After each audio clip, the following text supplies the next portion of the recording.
Réfugiés climatiques, l'intervention, je l'ai intitulée le réfugié climatique, une protection, une nouvelle protection à construire. Pourquoi une nouvelle protection à construire? Parce que il est communément admis maintenant que les migrations seront de plus en plus environnementales. Et ils le sont déjà, parce que demain c'est déjà aujourd'hui, parce qu'on a constaté déjà en 2015 qu'il y a plus de 19 millions 200 000 à peu près immigrés environnementaux dus à des catastrophes naturelles. Et à côté, il y avait 8 600 000 migrants réfugiés politiques. Et les prévisions des Nations Unies parlent de 250 millions de migrants à l'échéance 2050. Et cela nous interpelle, que ce soit en tant qu'officiel, en tant que société civile, comment protéger cette population qui devient de plus en plus importante. Et bien ce qu'on constate maintenant, c'est que la seule référence maintenant à l'échelle internationale concernant les réfugiés, c'est la Convention de Genève du 28 juillet 1951. Et malheureusement, cette convention ne parle pas justement, dans son article premier, il ne fait aucune référence aux réfugiés climatiques. Alors, moralité, ce qu'il faut, c'est essayer maintenant de penser comment pallier cette lacune, essayer de construire cette protection pour ces réfugiés, comme je l'ai dit tout à l'heure, qui seront de plus en plus nombreux. Il y a deux propositions. La première proposition, c'est qu'on adopte un protocole additionnel à la Convention de Genève.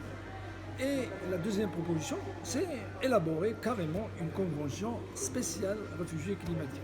Dans les deux cas, nous luttons contre deux contraintes majeures.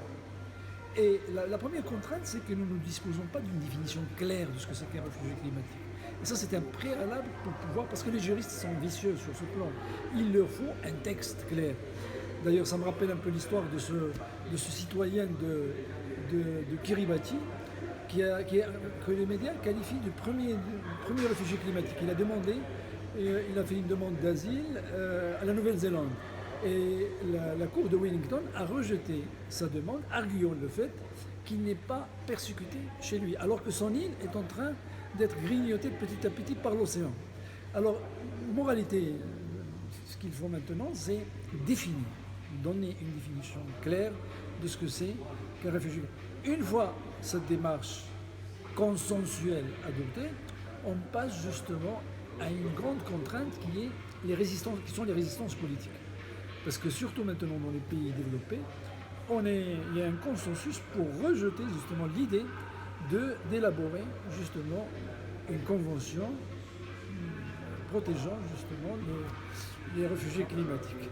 Et la COP 21, quoi qu'on dise de son succès, elle a tout simplement éludé la question du réfugié climatique. Malheureusement, notre ambassadeur aussi a repris cette idée, et en annonçant dans un forum que la question des réfugiés climatiques ne sera pas à l'ordre du jour de la COP 22.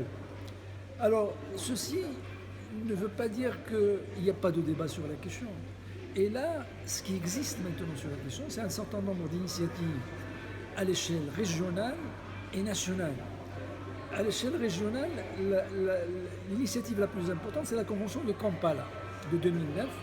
C'est la première convention justement qui traite de la question des réfugiés climatiques et qui concerne le continent africain.